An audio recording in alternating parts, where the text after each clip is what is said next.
नमस्कार, मैं नरेश शौकीन। जिंदगी में मिले सेटबैक से मायूस होकर हाथ पे हाथ धर के बैठ जाना अपनी फितरत में नहीं है दोस्तों।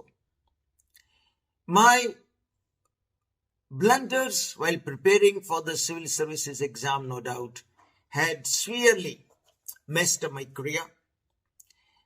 It seemed as if I had hit the dead end at only 30, and it looked as if everything was over for me. It was the end of the road for me, but only for a short time. I regathered myself, decided to replan, rescript, reshape my career and my life all over again.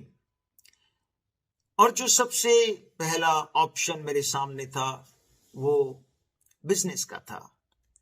I did have a go at it, but sooner than later I realized that business was not my cup of tea. तो फिर मुझे break मिला हिंदी पत्रकारिता में. हिंदी पे मेरी ठीक ठाक पकड़ थी.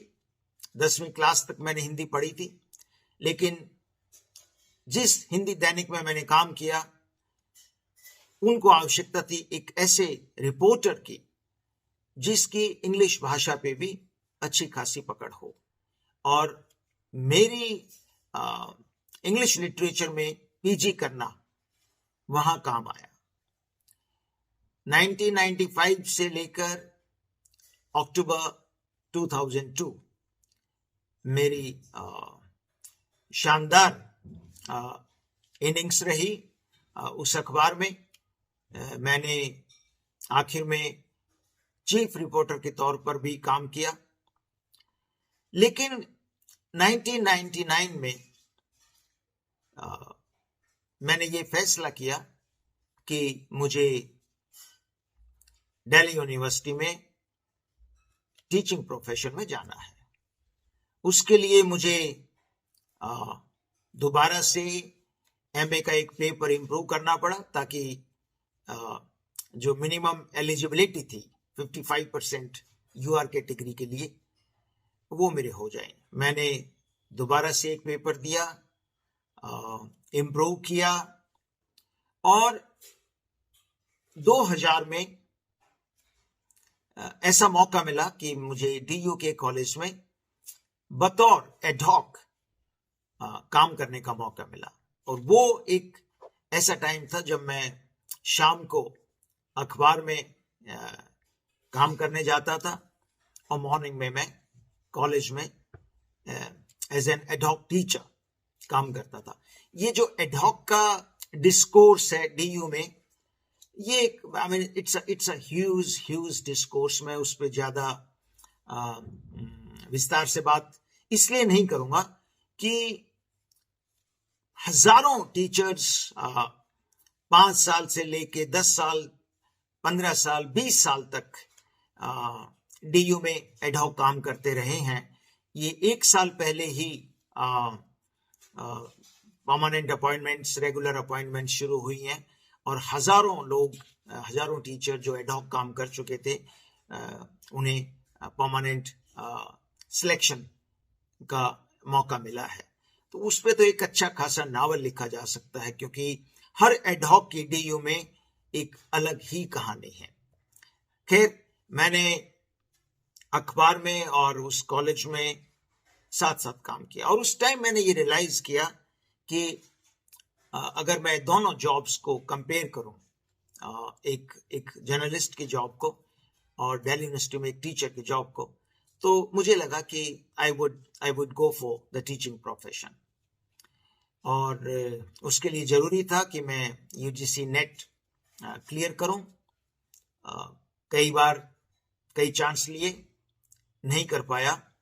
फिर 2006 में एक यूजीसी ने एग्जेम्पशन दिया कि जो लोग एमफिल कर लेंगे उन्हें नेट से एग्जेम्पशन मिल जाएगी. तो मैंने एमफिल में एडमिशन ले लिया. 2008 में मैंने अपनी एमफिल कंप्लीट करी और 2009 में मुझे एज एन एडहॉक DU के कॉलेज में जॉब मिल गया। लेकिन that was not the end of my troubles.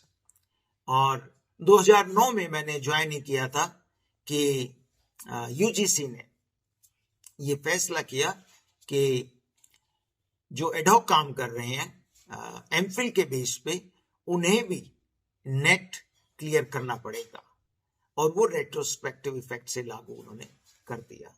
लेकिन गनीमत ये रही कि जो लोग पहले ही DU में काम कर रहे थे उनको 2 साल की एग्जेम्पशन दे दी, यानी कि उनको एडहॉक नहीं हटाएंगे, लेकिन एमफिल सिर्फ एमफिल के दम पे आप रेगुलर नहीं हो सकते, आपको UGC नेट भी क्लियर करना पड़ेगा। खैर मुझे नौकरी बचानी थी, तो मैंने इससे पहले कि वो डेडलाइन खत्म होती, मैंने अपना UGC NET I crack that UGC NET examination too. तो ये तो तय हो गया कि चलो नेट जो एडहॉक की टीचर नौकरी थी वो मैंने for the time being save कर ली। इंटरव्यू इक्का दुक्का होते थे, ये एडहॉक का फेज चलता रहा, और बहुत लोग बहुत सालों तक एडहॉक रहे। मुझे भी करीब करीब 14.5 साल एडहॉक DU में काम करना पड़ा। उसके बाद जाके परमानेंट होने का सौभाग्य प्राप्त हुआ। और उसके बीच में ये भी 2016 की बात है, जब ये आया कि भाई बाय 2020 आपको PhD भी करनी पड़ेगी। और मैंने खैर सोचा कि भाई जब इस प्रोफेशन में है और यहीं रहना है और इसको बचाना है, तो PhD भी सही, पहले एमफिल फिर नेट फिर PhD। तो मैंने PhD में एडमिशन लिया और बाय 2020 मैंने अपना PhD भी कंप्लीट कर लिया। मैं अब regular as a permanent faculty DU में काम कर रहा हूँ। मामला बहुत लेट जाके काबू में आया, बहुत पहले भी हो सकता था, लेकिन उसके कोई रेग्रेट नहीं है। वो तो आपकी स्ट्रेटेजी में पहले भी आपसे शेयर कर चुका हूं कि आपकी जो स्ट्रेटेजी कितनी ठीक है, उस पर बहुत ज़्यादा डिपेंड करता है कि आप जिंदगी में कितना नाकाम या कितना कामयाब होते हैं। तो जो स्ट्रेटेजिक ब्लंडर्स किए थे उसका तो खामियाजा भुगतना ही था, लेकिन उसको लेके मुझे बहुत रेग्रेट्स नहीं है, और बहुत ज़्यादा साल DU में बचे नहीं हैं, रिटायर हो जाएंगे। लेकिन मुझे इस बात का बहुत सेटिस्फेक्शन है कि बहुत उतार चढ़ाव देखे। कई बार नाकामी इसलिए हाथ लगी कि शायद किस्मत में नहीं था, अदरवाइज मेरी तरफ से कोई गलती थी नहीं, कोई कमी थी नहीं। कई बार ऐसा हुआ कि भाई मैंने खुद अपने पैर में कुल्हाड़ी मारी, उसको भी मुझे उसका खामियाजा भी भुगतना पड़ा। लेकिन at the end of the day मैं इस बात का मुझे एक आत्म संतोष है, सेटिस्फेक्शन है कि मैं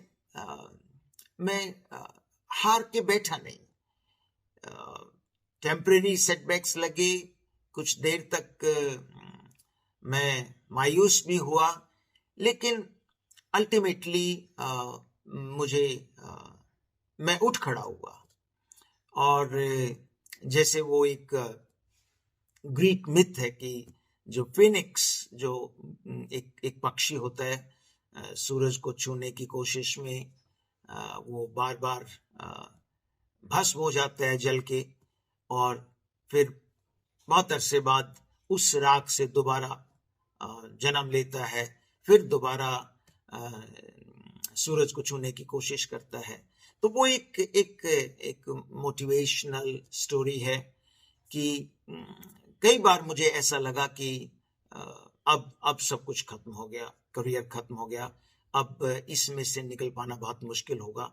लेकिन मैंने अपने आप को संभाला और दोबारा से मैंने मेहनत की, दोबारा से रणनीति बनाई और